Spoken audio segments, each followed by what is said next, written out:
I'm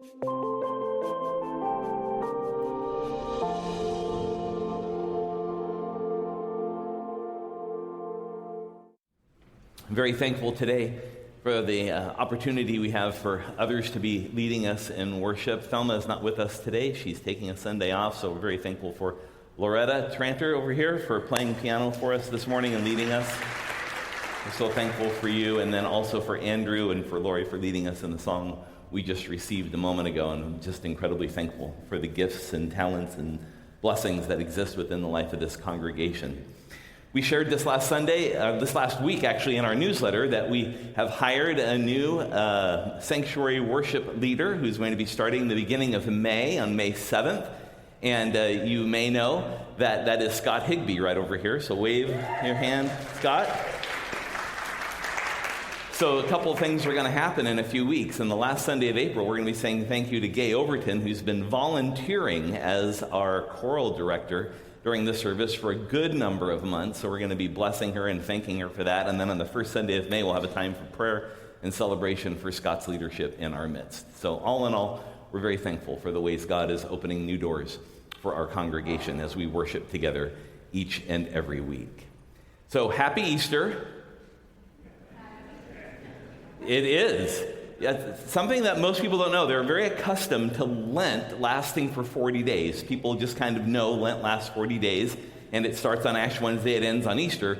But most people don't know that Easter is not a day in the Christian year. Easter is actually a feast that lasts for 50 days. And it started last Sunday on the 9th of April, and it will continue every single day all the way up until the day of Pentecost, which is May 28th this year. And so it's Happy Easter. Christ is risen. See, you're going to get the hang of it. We're going to keep doing this every week and see how it works out for us. We're starting a new series of messages today called Unstrung. And that's with this kind of strange image you see of a person's head kind of getting unraveled. We picked this image on purpose because these stories of Jesus's post-resurrection appearances cause people to be unstrung. They cause people to be unraveled in a certain sort of way.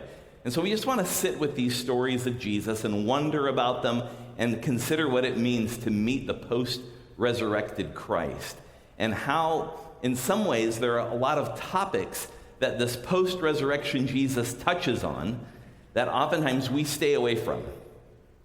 For example, in a few weeks, we're going to be talking about Jesus' reconciliation with Peter when he asks him 3 times, "Peter, do you love me?" And then Peter says, "Yes, I do." And then Jesus says, "Then feed my sheep," or "feed my lambs." It's a restoration of Peter from his failure when he denied Jesus 3 times. And the reason that we're talking about this in terms of unstrung is that oftentimes we don't talk about how problems get resolved. For a lot of people, we just ignore conflict. We ignore problems and just move past it and pretend like it didn't happen. Jesus actually causes us to step into that space that makes us a little uncomfortable. So this year, instead of avoiding it, we're actually going to steer into the skid a little bit and ask ourselves the deeper questions. How are we to be transformed because we've met this resurrected Jesus? And so today we're going to talk about a very well-known story about doubt. And whenever I say the word doubting, whose name comes after that? Doubting Thomas. We've maligned poor Thomas because of his doubt. We even have an idiom named after him. And today I want to explore that a little bit more with you and how we might understand that doubt is not the problem. Something else is the problem, but doubt isn't quite it. So let's talk first about how doubt can be a problem for us, and that's dangerous doubt. Dangerous doubt. Now, dangerous doubt is in this story we heard read from John's Gospel this morning, and it occurs by the 10 disciples who've gathered together in this room somewhere in Jerusalem, and they're hiding out in this room. And this story that we heard read today occurs on the very first day of Easter.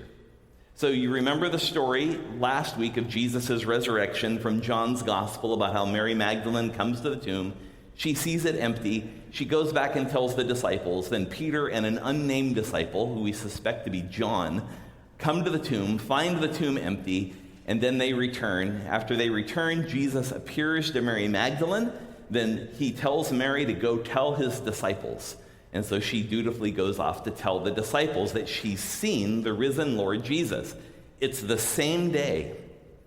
It's the same day, but now it's in the evening of that day.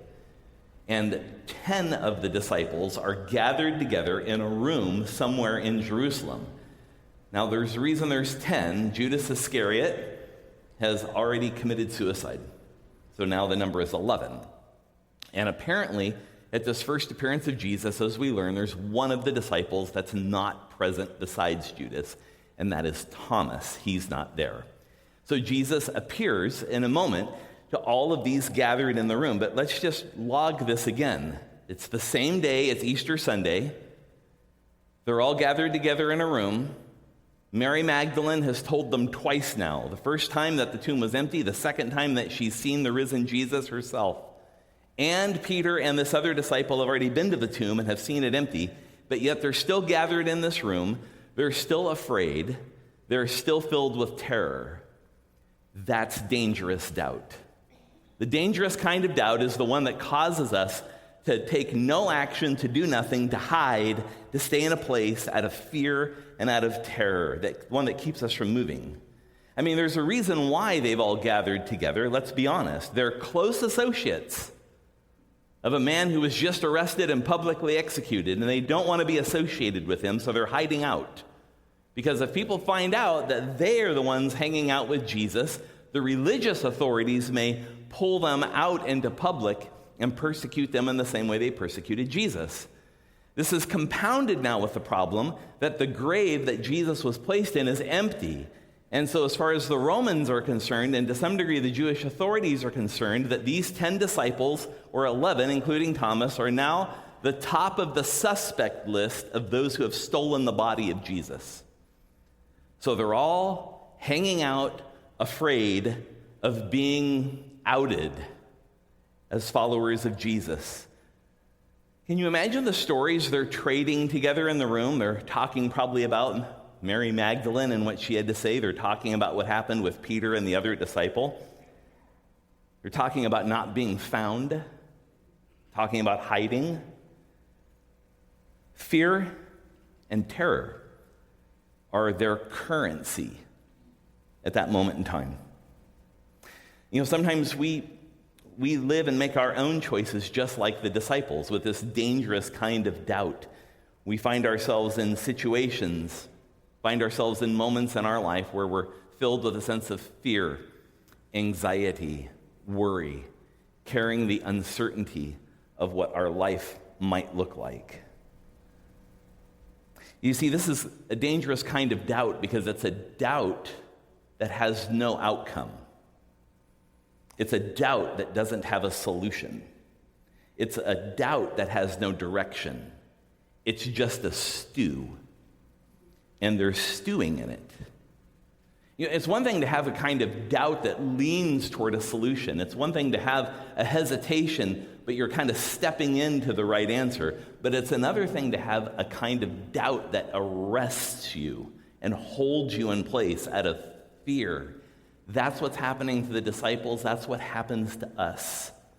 And so, as we sit in the stew sometimes of our own doubt, we recognize that there are life situations that, just like the disciples, cause us to face this. If you're working at Amazon or Microsoft and just got laid off of your job, or Facebook, fear, uncertainty. Between those three companies, they've eliminated almost 50,000 jobs, half of which are in Seattle. You see, friends, there's lots of situations that could cause us to have this sense of same kind of fear or terror or uncertainty about the future. It could be our health. It could be children in our house and what it means for us to parent children well. Sometimes it's politics. and protests. All of these things in our life can sometimes cause us to retreat. And one of the things that pandemic uncovered for us is that we've all figured out a way to live alone. But that living alone came at a cost, didn't it? It came at a very high cost. And that we lost what it meant to be connected and to be in community, what it meant to be in relationship with one another. We compensated to some degree by using Zoom and other tools to keep us connected with individuals. But let's not underestimate the kind of trauma that has had on us relationally as people. Sometimes I think we've just forgotten how to hang out, forgotten how to be together. We have to relearn that. So a question I'd like you to think about, just in silence for a moment, is this. I'm going to give you a minute of silence. Think about this question. Where is dangerous doubt at work in your life today? Where is dangerous doubt at work in your life today?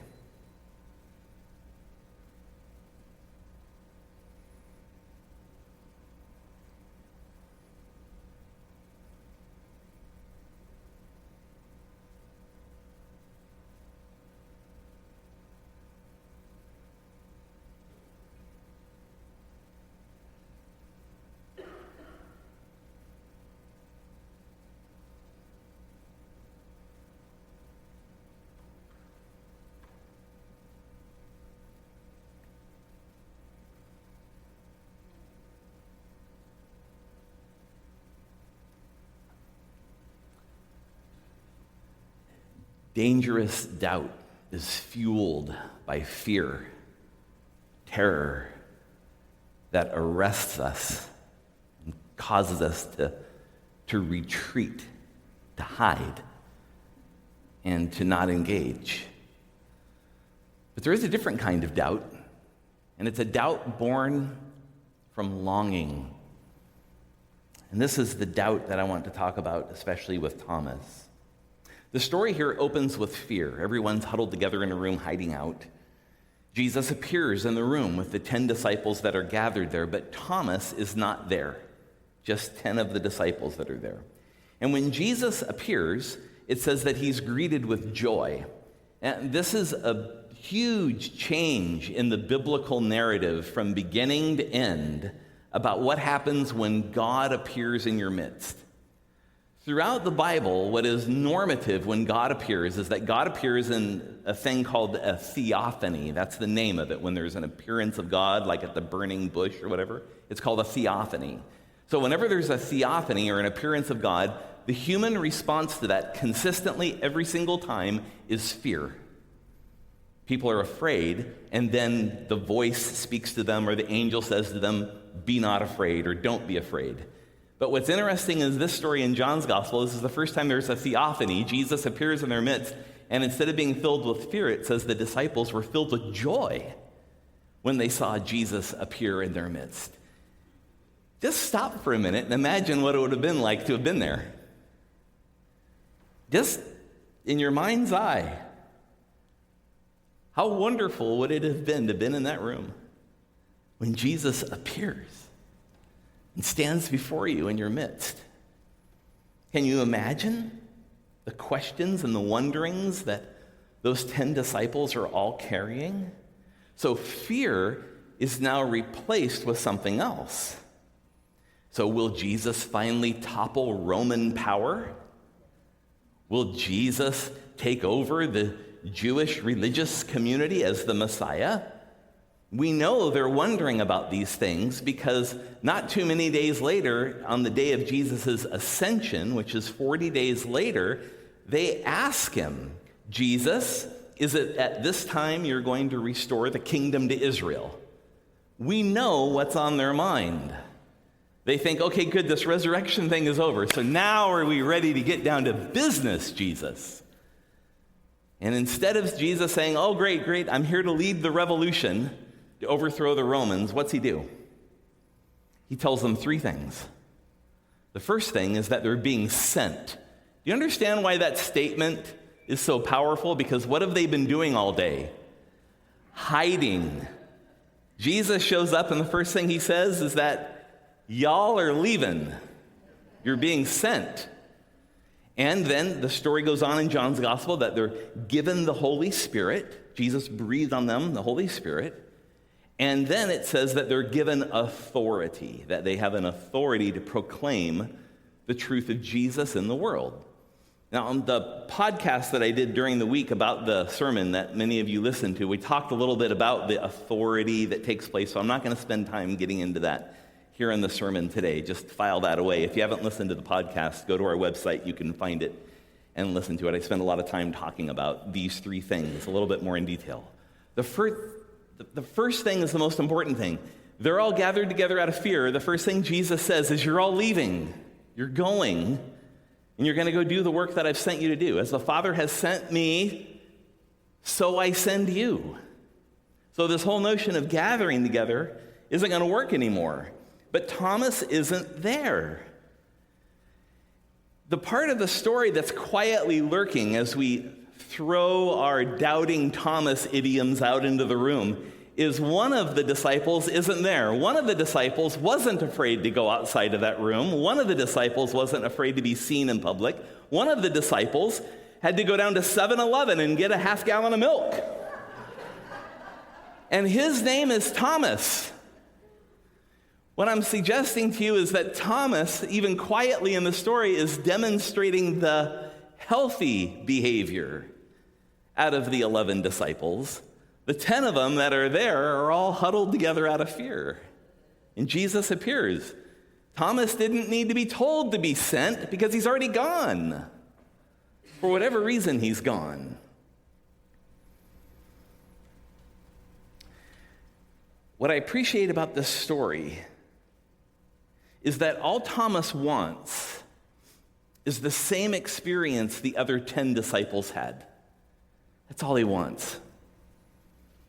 Jesus appears to the 10 and he leaves. Thomas comes back with his half gallon of milk from 7-Eleven. He walks in the door. Hey guys, what's going on? And they say, Jesus was here. And then they begin to describe what happened while Jesus was there. Can you imagine what it's like? Have you ever missed out on the moment? Happens all the time, doesn't it? Thomas has kind of missed out on the moment, and all he wants is the same thing the other disciples had. Thomas says, I won't believe it until I can put my finger into his hands, and I can put my hand into his side. Then I'll believe. What he asks for is nothing different than what the other disciples had already experienced with Jesus in their midst. And so I would suggest to you, it's not really fair to malign him. I hope we all make a commitment to stop saying doubting Thomas. It's not really fair.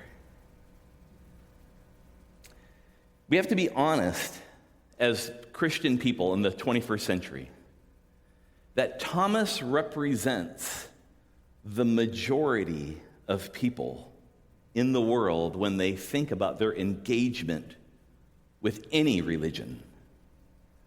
They carry with them a sense of hesitation, a sense of suspicion, a little bit of wonder mixed into all of that. Thomas represents, in every way, the 21st century world. Show me his hands and his side, and I'll believe. Show me that you're really a community of love, and I'll believe. Show me I'd be welcome there, and I'd believe. Show me that you care about me, and I'd believe. You see, Thomas carries with him the longing of almost every human heart. And what God invites us to do as a community of faith is to convey that people are loved, that they're cared for, that they belong, that they can bring all of their questions and wonderings and hesitations and all of that, and they're going to find a place where they can put that on the table And we can be honest about it. Rather than not talking about it, we're going to, as we say, steer into the skid. We're going to talk about it. We're going to engage with people right where they're at, with what they're carrying in their everyday lives. And what I would suggest is that every single one of us is carrying in our lives. And if that's not true for you, thou art a hypocrite. We all carry some of this stuff in one way or another. So some questions to wonder about again this week. What deep longings do you have today? And consider those close to you, and what are they longing for as well? Sometimes those longings, when we talk about them, sound like doubt, but in fact they're just an expression of our desire to experience, to know, to relate, to be connected to the power of God in our midst in Jesus Christ. So in this way, doubt is an indicator for belief. I believe this strongly. You see, Thomas carries all of this doubt, but much of it being born from his own disappointment of missing out. He's important, and he describes most of us. You've probably heard of FOMO before, haven't you? FOMO? This is what FOMO means. Fear of missing out. And it's a deep need human beings carry around, that we're afraid we're going to miss out on something. It's like getting that 64-ounce soda at the movie theater. It was such a wonderful idea before the movie started. But halfway through the film, you recognize that something has to happen to that 64-ounce soda. And so you leave the theater, only to find out that by the time you come back, FOMO has happened to you. You have missed out on something that you needed to know and experience. We know what this is like, especially as we get older. When Jesus appears 8 days later, he reappears. Notice his tone with Thomas. Does he condemn him? Not a bit. He doesn't say, Thomas, you loser, how could you not believe? Nothing. Jesus simply invites him and exhorts him to a place of belief out of his unbelief. And he says, Thomas, come to me and put your finger in my hands and put your hand in my side. And the text never tells us whether Thomas does that. There's not a word about that from Thomas or from Jesus. All we know is that when Jesus appears in the room 8 days later, he simply gives Thomas exactly what he was longing for. He says, come, Thomas, put your finger, put your hand. See if it's not true and real. All the text tells us of Thomas's response isn't whether he touched Jesus or not. It leaves that out. All he says is this: my Lord and my God. It's a powerful creed, isn't it? I mean, are there moments in your life where you've just simply fallen down and said, my Lord and my God? That's been your cry before the Lord? Gosh, it's just such a wonderful story. And I'd suggest that we just simply need to learn that doubts and questions and curiosities and wonderings are what we need to put on the table with God. We need to pray about them openly and honestly. We need to be in small groups together where we can talk about those things, where we can express the fact that I'm holding on to this, I'm wondering about this, I'm longing for this, so we can share that experience with other people. Doubt is an indicator of belief sometimes. It's the place where we need to simply say, I need to move from point A to point B. And point A is filled with some doubt and uncertainty. And Jesus meets us there and invites us into a deeper kind of relationship. Friends, the opposite of faith is not doubt. The opposite of faith is certainty. The notion that we know it all, get it all, and have it all.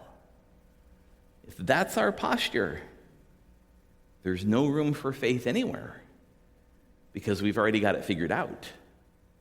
In this way, when we talk about doubt like this, doubt actually becomes the necessary ingredient. It's the very catalyst we need for there to be faith. And Jesus provides a wonderful beatitude in this story. Did you hear it at the end?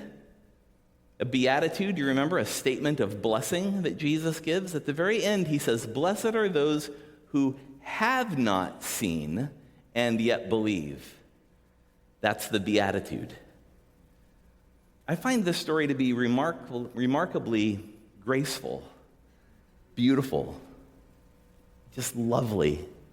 It's an endearing story about how Jesus invites us with our doubts, our wonderings, our longings, and invites us to come. And so today, I want to invite you into a different sort of experience as we close together today. I'd like you to have a moment to confess. Confess what doubt, longing, or wondering you're carrying with you today. The word confess simply means to agree with. And so God already knows the doubt, the longing, or the wondering that you're carrying. So all that really needs to happen here is your agreement with God that that's the doubt, longing, or wondering you're carrying. Some questions you might want to wonder about this week is, what doubt are you carrying that can point to Jesus today? And what is your next step? I'd like to invite you into a next step today. You're probably wondering why there's an index card in your bulletin. It's there for you this morning, for those of you here in the sanctuary, for you to write down on it your response to that question. And today, as you come for communion, I'm going to invite you to place it in this basket you see right here. We're just going to give you a few moments of silence to wonder, to pray, to steer into the skid. Say, Jesus, this is what I'm holding today. This is what I'm longing for, what I want so desperately to know from you. Just write it down on that card and bring it forward and place it in this basket.